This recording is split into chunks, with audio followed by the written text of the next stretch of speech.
Hello everyone, and thank you for taking the time to watch this video. I have to admit, when I created this presentation, I asked myself, how should I welcome you to our talk about behavioral contagion on social media, particularly in these unusual times? What type of saying hello is appropriate in such a situation?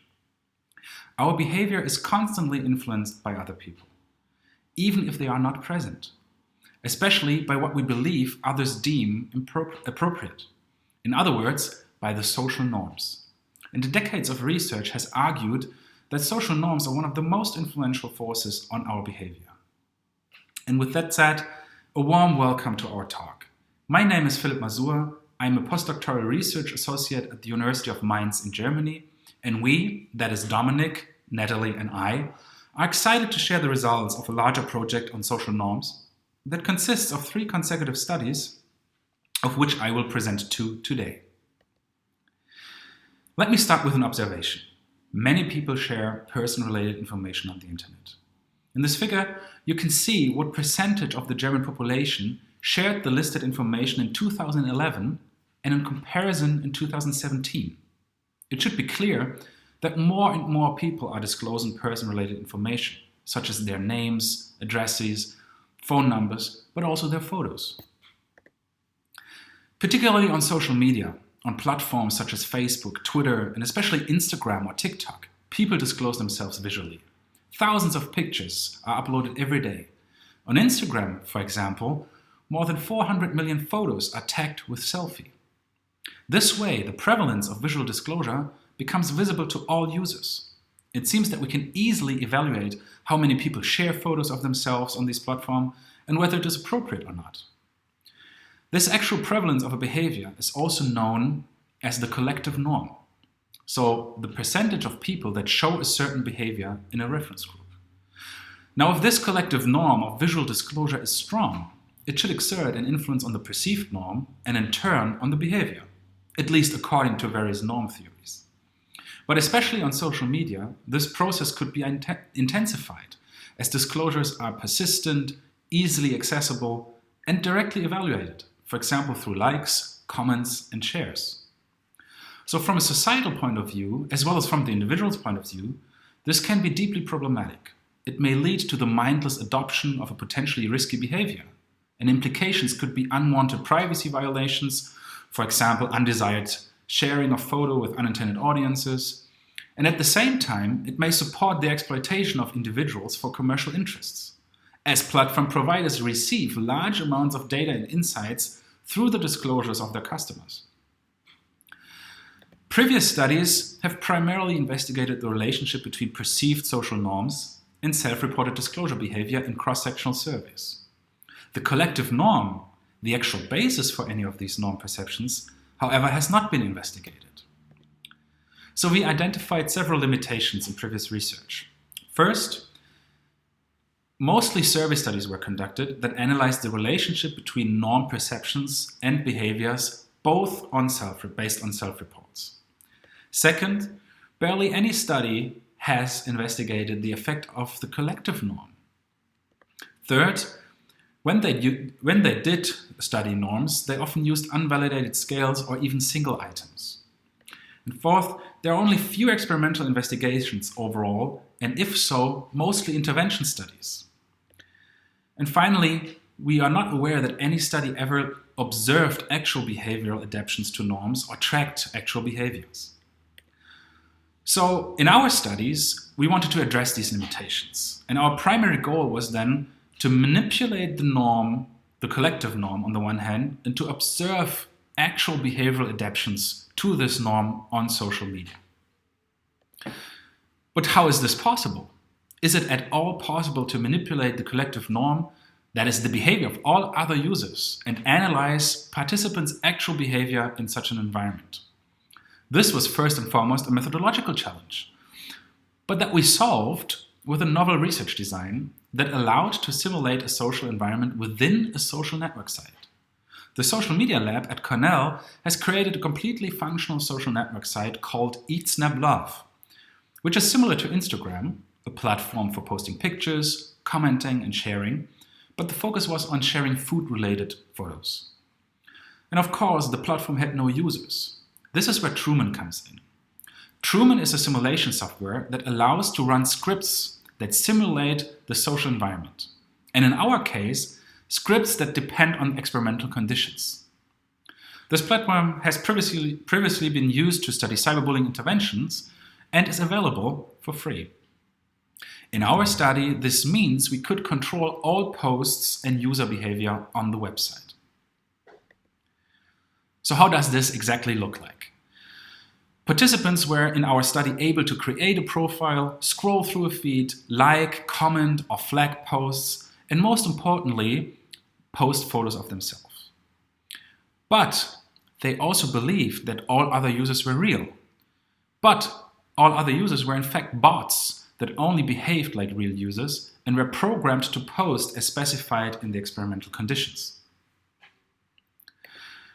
Now with this platform, we did a first online experiment. In this first study, we studied the effect of the collective norm on perceptions and self-disclosure intentions, so not yet the planned observation of behavior. But we also investigated whether critical media literacy could potentially prevent or at least reduce the uncritical adoption of the risky norm. Critical media literacy describes the ability to understand and question technical, economical, political, but also social infrastructure of digital media. And studies in different research areas have shown that critical media literacy can reduce negative effects of media content. So in this study, we hence manipulated the collective norm on the one hand and measured the intention to disclose via self-reports. This online experiment was pre-registered and we recruited via Amazon MTurk. Overall, we had 633 participants. And these participants were asked to evaluate the platform and its usability. So they only saw the platform, were able to scroll through a feed, but not to post pictures themselves. The first factor that we manipulated was the amount of visual disclosure in posts. So either 0, 20, or 80% of the post showed the face of users. This was our core manipulation. But we feared that the amount of visual disclosure in profile pictures could also influence the perceived norm. So we also manipulated either 0, 20, or 80% of profile pictures showed also the face of users. So this was sort of like a control factor. After people have seen the feed, we measured the norm perceptions and disclosure intentions.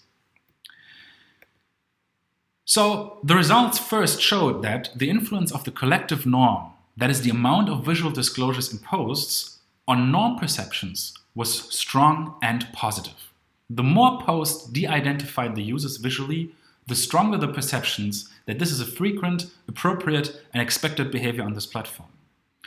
The influence on disclosure intention was likewise positive, but weaker. Interestingly, it made no difference whether 20 or 80% of the posts disclosed the users. Very important, the influence of the profile picture manipulation was irrelevant. We hence ignored this in the next study. Critical media literacy did have some influence on this process. First, we found a direct negative relationship with the intention to disclose oneself. The higher the literacy, the lower the overall disclosure intention. But second, we found that critical media literacy moderated the effect of the collective norm on the intention. It was, however, not the expected buffering effect. Instead, higher literacy led to a stronger adaptation to the social norm. But the finding is more complex. More literate users only had a higher intention when the collective norm was higher than 20%. Less literate participants, in contrast, had a generally high disclosure intention, independent of the manipulation of the collective norm. So what does it mean? People with low critical media literacy generally are more willing to disclose themselves visually and do not take other people's behavior into account.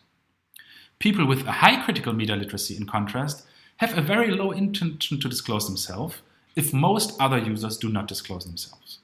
But they do adapt to their social context and the prevailing collective norm once more other users disclose themselves. But their willingness to disclose themselves is always less than the willingness to disclose of less literate people. In the second study, we allowed participants to use the platform in its entirety. So again, the theoretical postulated process was the same, but this time we wanted to observe the actual behavior instead of relying on self-reported intentions. We further wanted to replicate the moderating effect of critical media literacy, but also investigate an additional protection mechanism. Some qualitative studies have shown that so-called privacy nudges could potentially lower people's self-disclosure.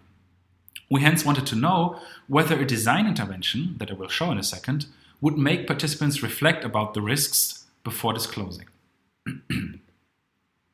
So we manipulated the collective norm on the one hand and added a design intervention.